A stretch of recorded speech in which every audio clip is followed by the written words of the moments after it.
तो पिछली कुछ वीडियो में मैंने आपको बंगाल के नवाब और प्लासी के युद्ध के बारे में बताया। मैं एक बार फिर से बता चलूँ, हमारे चैनल का नाम है यूनिक IAS अकेडमी बाय गुलफाम अली राजी। इस चैनल के माध्यम से हमारा ये प्रयास है कि हमारे पास जो भी ज्ञान है उसको हम आप बांटते चलें। आप चाहे वनडे की तैयारी करें, वनडे एग्ज़ाम की तैयारी करें, आप स्टेट पीसीएस की तैयारी करें या IAS की तैयारी करें, हमारे वीडियो में आपको इससे रिलेटेड सारी सामग्री मिलेगी। आगे जैसे जैसे हमारी वीडियो बढ़ती जाएंगी, हम आपके साथ नोट्स भी शेयर करते रहेंगे, आपको बताते रहेंगे कि कौन से नोट्स केवल वनडे के लिए, वन लाइनर के लिए ज़रूरी हैं, कौन से स्टेट पीसीएस के लिए, कौन से IAS के लिए ज़रूरी हैं। इसी के साथ साथ जैसे आप लोग RO ARO मेंस की तैयारी करते हैं या लोअर मेंस की तैयारी करते हैं, स्टेट पीसीएस या IAS मेंस की तैयारी करते हैं, तो उसके लिए हमारी क्लासेस, हमारे वीडियो अलग से होंगे, उसके लिए हम आपको नोट्स से प्रोवाइड करेंगे। आपको किसी के पास भी जाने की ज़रूरत नहीं है, आप सिर्फ हमारा चैनल सब्सक्राइब कीजिए, लाइक कीजिए, शेयर कीजिए। आप जितना लाइक और शेयर करेंगे उतना हमारा हौसला बढ़ेगा। तो आइए बात करते हैं प्लासी के युद्ध के परिणामों के बारे में। आपको पता होगा प्लासी का युद्ध 23 जून सन 1757 को बंगाल के नवाब सिराजुद्दौला और ब्रिटिश ईस्ट इंडिया कंपनी के कमांडर लॉर्ड क्लाइव के बीच में लड़ा गया। पिछली वीडियो में इसके बारे में सारा आपको बता चुका हूं। अब हम उस पर अपना समय ख़राब नहीं करेंगे, हम सीधे बात करते हैं कि प्लासी के युद्ध के बाद क्या हुआ। प्लासी के युद्ध के परिणामों की बात करें तो प्लासी का युद्ध जो था एक तरह से बंगाल की जो क्रांति थी, आप इसे कह सकते हैं। इस क्रांति में नवाब सिराजुद्दौला मारा गया, शहीद हो गया। उसकी जगह जो नया नवाब बना वो बना मीर जाफ़र। मीर जाफ़र जो था वो पूरी तरह से अंग्रेज़ों का कर्जदार था, उनका मोहताज था, उनका एहसानमंद था या उनका कठपुतली नवाब था। यहीं से भारत में ग़ुलामी का दौर शुरू हुआ। जैसे जैसे हम आगे बढ़ते जाएंगे हम आपको बताएंगे कि ग़ुलामी का दौर क्या था और कैसे इस ग़ुलामी ने हमें नुकसान पहुँचाया। तो जल्दी से बात कर लेते हैं कि प्लासी के युद्ध के बाद क्या क्या चेंजेज हुए। सन 1757 में प्लासी का युद्ध हुआ, नवाब शहीद हो गया। नवाब की शहादत के बाद मीर जाफ़र को बंगाल का नवाब बनाया गया।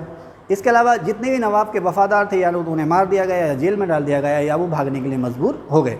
मीर जाफ़र नवाब बना और मीर जाफ़र पूरी तरह से क्लाइव की कठपुतली था और इसने क्लाइव को या अंग्रेज़ों को खुश करने का भरपूर प्रयास किया। जैसे कि मीर जाफ़र ने जितने भी सैनिक थे क्लाइव के साथ जिन्होंने नवाब को मारने में रोल प्ले किया था, उन सभी को कुल 50 लाख रुपए का इनाम दिया। 50 लाख रुपए उस दौर में बहुत बड़ी इनकम, बहुत बड़ा अमाउंट होता होगा। क्यों? क्योंकि उस दौर में जो डेली बेसिस जिसे हम कहते हैं ना दिहाड़ी जो होती थी वो 1 आना 2 आना इस तरह की दिहाड़ियाँ हुआ करती थी। सैलरी जिसे आप कहते हैं ना डेली सैलरी, 1 आना 2 आना, तो 50 लाख रुपए इतनी बड़ी इनकम होती होगी उस दौर में कि आप दिल्ली शहर में एक पूरे के पूरे दिल्ली शहर में नई मेट्रो लाइन बिछा सकते हैं। इतनी बड़ी इनकम होगी, इतनी बड़ी रकम वो होगी। तो लॉर्ड क्लाइव की सेना को 50 लाख रुपए मीर जाफ़र ने इनाम दिया। इसके अलावा बंगाल का सबसे बड़ा ज़िला हुआ करता था 24 परगना। बंगाल का सबसे बड़ा ज़िला था ये 24 परगना और सबसे ज़्यादा फर्टाइल भी था, बहुत ज़्यादा लगान यहाँ पर मिलता था। इसे मीर जाफ़र ने लॉर्ड क्लाइव को उसकी निजी जागीर के रूप में दिया। एक चीज़ अच्छा आपको याद होगा, एक मुग़ल किंग था फ़र्रुख शेर ने अंग्रेज़ों से खुश होकर के उन्हें एक फरमान दिया था या एक चार्टर दिया था कि वो कुछ पैसा दे करके बंगाल में फ्री ट्रेड कर सकते हैं। लेकिन मीर जाफ़र इससे आगे बढ़ गया। उसने न केवल ईस्ट इंडिया कंपनी को बल्कि ईस्ट इंडिया कंपनी के हर कर्मचारी को बंगाल में फ्री ट्रेड करने की परमिशन दे दी। जैसे आजकल व्यापारी होते हैं ना हमारे यहाँ, उन पर तरह तरह के टैक्स लगते हैं, स्टेट GST, सेंट्रल GST और भी पता नहीं तरह तरह के टैक्स लगते हैं। तो मीर जाफ़र ने कहा कि ना तो ईस्ट इंडिया कंपनी से और ना कंपनी के किसी कर्मचारी से व्यापार पर किसी तरह कोई भी टैक्स नहीं लिया जाएगा। उनके लिए ट्रेड जो है फ्री हो गया। एक बहुत बड़ी छूट थी, बहुत बड़ी रियायत थी ये। इसके अलावा मीर जाफ़र उनका एहसानमंद हो गया और उनकी मर्जी के बिना अब उसने कुछ भी नहीं करना था। अंग्रेज़ों के यहाँ कट्टर दुश्मन थे फ्रांसीसी, आपको पता ही है। शुरुआत में यहाँ पर अंग्रेज़ों में और फ्रांसीसियों में प्रतिस्पर्धा बनी रहती थी। तो बंगाल में जितने भी फ्रांसीसी अड्डे थे वो सारे के सारे जब्त करके अंग्रेज़ों को दे दिए गए, क्लाइव को दे दिए गए। उनका सारा सामान, सारे गोदाम जब्त कर लिए गए। सारे फ्रांसीसियों को बंगाल से भगा दिया गया। यानी कि विदेशी व्यापारी के रूप में या यूरोपीय व्यापारी के रूप में अब केवल ईस्ट इंडिया कंपनी वहाँ पर रह गई। अब यहाँ से लूट का सिलसिला शुरू हो गया। कैसे शुरू हुआ? अब आप देखें ना, दादा भाई नौरोजी ने ड्रेन ऑफ वेल्थ की बात कही थी। कहा था कि अंग्रेज जो है भारत का खून चूस रहे हैं, धन निर्गम या drain of wealth. Actually drain of wealth की जो शुरुआत हुई वो यहीं से हुई। इससे पहले सन 1757 से पहले जितने भी यूरोपीय व्यापारी थे, खास करके ईस्ट इंडिया कंपनी के जो व्यापारी थे, विदेशों से सोना चांदी लाते थे, विदेशों से सोना चांदी लाते थे, हमारे यहाँ से माल खरीदते थे, उस सोने चांदी के बदले में वो हमारे यहाँ का माल विदेशों में ले जाते थे। भारत सोने की चिड़िया था, ऐसे ही थोड़ी था चिड़िया। तुर्क रहे, राजपूत रहे, नहीं राजपूतों के समय में नहीं, राजपूतों के समय में तो भारत जो था राजनीतिक रूप से बढ़ चुका था। तुर्क थे, मुगल थे, उससे पहले मौर्य थे या गुप्त थे।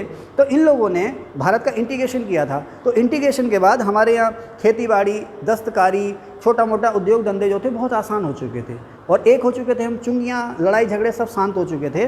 भारत जो था मैन्युफैक्चर हब बन चुका था। जैसे आज अमेरिका और चाइना है जिन्हें दुनिया की फैक्ट्री कहा जाता है, उस दौर में भारत को दुनिया की फैक्ट्री कहा जाता था।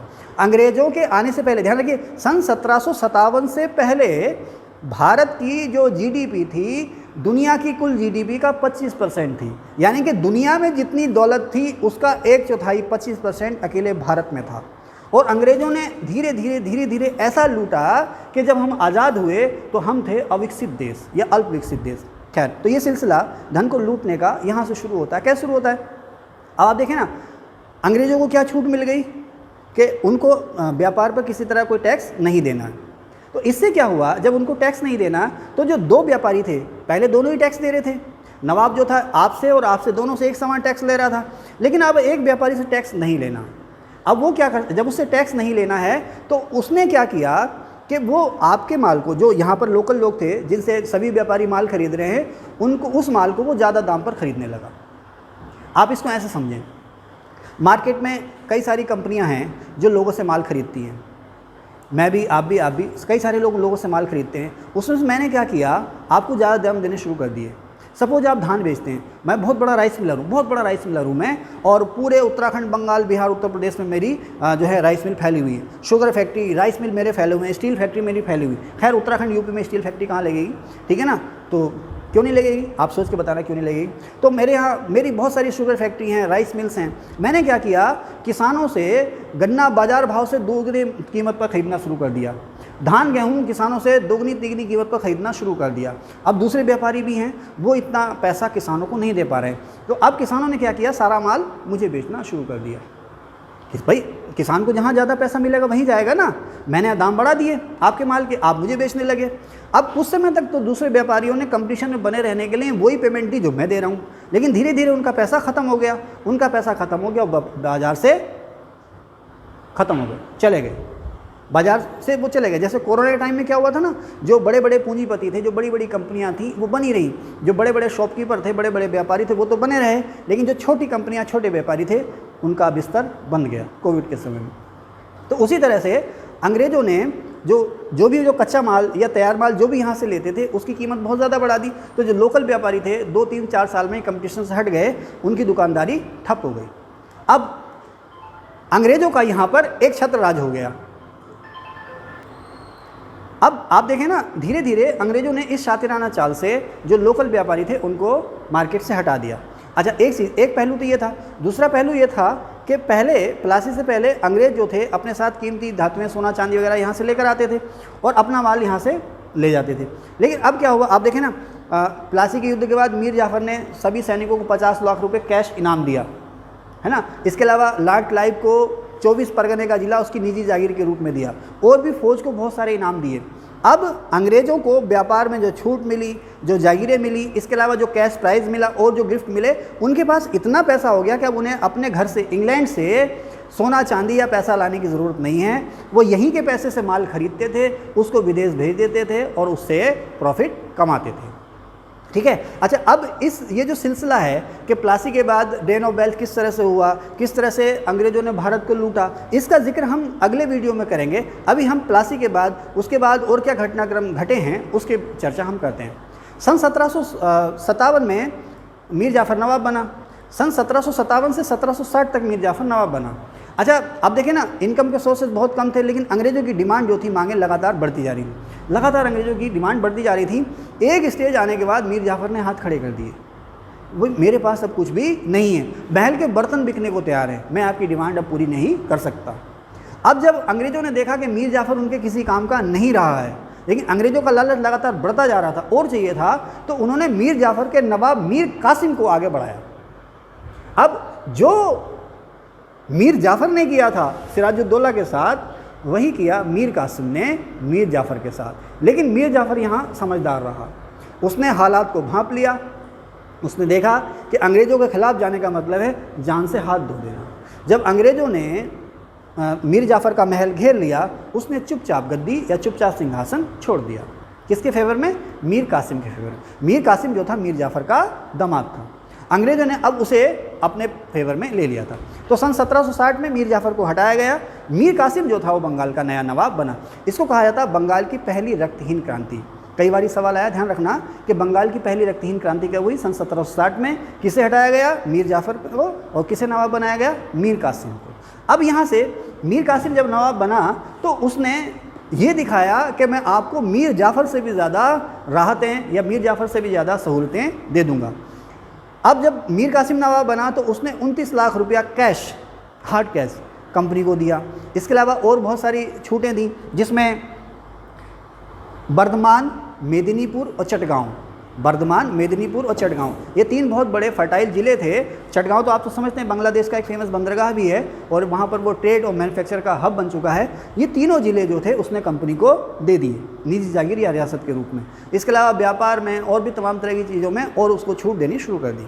लेकिन यहाँ से मीर कासिम ने ये देखा, उसे पता था सिराजुद्दौला का क्या हश्र हुआ, उसे पता था मीर जाफ़र का क्या हश्र हुआ, और उसे पता है कि भविष्य में मेरा भी क्या हश्र होना है। वो नहीं चाहता था कि जिस तरह से मीर जाफ़र सिराजुद्दौला को हटाया गया, मार दिया गया, मेरे साथ भी यही हो। उसने धीरे धीरे ये कोशिश करनी शुरू कर दी कि वो अंग्रेज़ों के साए से अलग हो जाए।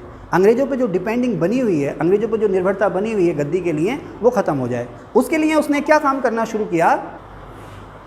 मीर कासिम ने सबसे पहला जो काम किया वो अपनी राजधानी मुर्शिदाबाद से हटा करके मुंगेर ले गया। मुर्शिदाबाद जो था वो षड्यंत्रों का, साजिशों का घर बन चुका था। मुर्शिदाबाद से उसने अपनी राजधानी हटाई और मुंगेर ले गया। मुंगेर कहाँ पर है? बिहार में। कलकत्ता से काफ़ी दूर था। इसका मतलब मीर कासिम अंग्रेज़ों के पास से, या अंग्रेज़ों का जो गढ़ था फोर्ट विलियम, उससे काफ़ी दूर चला गया, साजिश से दूर चला गया। वहाँ जाने के बाद उसने मुंगेर में ही तोप और बंदूक बनाने का नया कारखाना बनाया या लगाया। कौन सी बंदूक? तोड़दार बंदूक। मैंने पिछली वीडियोज़ में भी आपको बताया है कि पुराने ज़माने की जो बंदूकें थीं उनमें बारूद भरा जाता था, बारूद को कंप्रेस या ठोका जाता था, फिर फायर किया जाता था। तो वो बंदूकें अब उपयोगी नहीं रही थी। उसकी जगह यूरोपीय जो थे नई किस्म की बंदूकें ले आए थे, जिसकी नाल को तोड़ के उसके बुलेट भरी जाती थी, फिर फायर किया जाता था। उन्हीं बंदूकों की वजह से प्लासी में क्लाइव नवाब सिराजुद्दौला को हरा सका था। तो मीर कासिम ने मुंगेर में तोप और बंदूक बनाने का कारखाना लगाया। इसके अलावा मीर कासिम ने कुछ यूरोपीय ट्रेनर को भर्ती किया अपनी आर्मी में, और अपनी आर्मी को वो यूरोपीय स्टाइल में ट्रेन करने लगा। यूरोपीय तोपची, यूरोपीय बंदूकची उसने ट्रेन किए और कोशिश की कि उसकी सेना उस तरह से लड़ना सीख जाए जिस तरह से यूरोप की या अंग्रेज़ों की सेना लड़ना सीखती है। इसके अलावा जो भी बगावत कर रहे थे नवाब के ख़िलाफ़, उनको पनिशमेंट देना शुरू कर दिया। वो चाहे कंपनी का कर्मचारी हो, चाहे कंपनी का कोई भक्त हो, देसी हो विदेशी हो, सबको पनिशमेंट देना शुरू कर दिया। इससे अंग्रेज़ों के कान खड़े हो गए, इससे अंग्रेज़ अलर्ट हो गए कि ये हो क्या रहा। लेकिन ये भी वजह जो थी ये झगड़े की शायद ना थी। झगड़े की जो वास्तविक वजह थी वो थी व्यापार में अंग्रेज़ों का लाभ। अंग्रेज़ यहाँ पर व्यापार करने आए, अपने व्यापारिक लाभ को बनाए रखने के लिए वो 15 अगस्त 1947 तक बने रहे। वो किसी कीमत पर अपने व्यापार में हानि नहीं चाहते थे, लेकिन उनको व्यापार में हानि होना शुरू हो गई थी। किस वजह से? एक फर्रुखशियर ने अंग्रेज़ों को एक पास दिया था जिसे कहते थे दस्तक, फ्री पास, दस्तक या फ्री पास। सिराजुद्दौला ने हटा दिया था, सिराजुद्दौला को मार दिया गया। उसके बाद मीर कासिम ने इस फ्री पास या दस्तक को हटा दिया था। ये एक तरह का परमिट था, ये हर कंपनी के हर कर्मचारी के पास, कंपनी के हर ऑफिसर के पास ये फ्री पास या दस्तक होती थी। इस दस्तक को दिखा करके आपको अपने व्यापार या ट्रेड पर कहीं भी टैक्स नहीं देना होता था। दस्तक या फ्री पास जो था, कंपनी के कर्मचारी या कंपनी के पास ऐसा सर्टिफिकेट था जिसको दिखा करके कहीं पर भी व्यापार में किसी को भी टैक्स नहीं देना था। मीर कासिम ने इस दस्तक को ख़त्म नहीं किया। जो फ्री पास या दस्तक अंग्रेज़ों के पास जो प्रिविलेज या विशेषाधिकार था उसको ख़त्म नहीं किया। उसने क्या किया कि इंटरनल टैक्स यानी कि देश के, उसकी रियासत के अंदर व्यापार पर जितने भी टैक्स लगे हुए थे सब खत्म कर दिए। उसने दस्तक ख़त्म नहीं की। इंटरनल ट्रेड पर जितने भी टैक्स लगे थे सब खत्म कर दिए। यानी कि भाई यूरोपीय तो थे ही थे टैक्स फ्री, लेकिन इंडियंस को टैक्स देना पड़ता था, तो उसने इंडियन पर से भी टैक्स हटा लिया कि आपको भी टैक्स नहीं देना है। तो जब सभी पर से टैक्स हटा दिया गया, यहीं पर अंग्रेज़ों को फ़ायदा होता था कि जो देसी व्यापारी है उसे टैक्स देना पड़ रहा है, अंग्रेज़ को टैक्स नहीं देना पड़ रहा है, यहीं से उसको मार्जिन या प्रॉफिट होता था। इससे कंपनी को दिक्कत हुई। ये क्या हो रहा है? क्योंकि अब देसी और यूरोपीय व्यापारी दोनों एक हो गए, टैक्स काफ़ी होता था। अब जो यूरोपीय व्यापारी थे उन्हें अब देसी व्यापारियों से कंपटीशन होने लगा। इससे कंपनी परेशान हो गई या इससे कंपनी जो है नाराज़ हो गई। उसी समय जैसे आप कहते हैं ना 1857 के विद्रोह का तात्कालिक कारण क्या था? चर्बी वाले कारतूस। तो उसी तरह से सन 1763 में मीर कासिम ने पटना में कंपनी के ऑफिस पर हमला कर दिया। कंपनी की बस्ती थी, उस पर हमला किया, उसे घेर लिया, आग लगा दी और बहुत से कर्मचारी मार दिए, वजह उसकी जो भी रही हो। अब मीर कासिम ने पटना में, पटना जानते हैं कहाँ? बिहार की राजधानी। पटना में मीर कासिम ने जो हमला किया, इससे अंग्रेज़ों को युद्ध का या झगड़े का मौका मिल गया। इससे अंग्रेज़ों को झगड़े का मौका मिल गया। नतीजा ये हुआ, अंग्रेज़ सेना मीर कासिम की तरफ बढ़ी, एक झड़प हुई, झड़प के बाद मीर कासिम हार गया, हारने के बाद मीर कासिम फरार हो गया। और फरार होकर कहाँ पहुँचा? अवध के नवाब शुजाउद्दौला के पास। Thank you.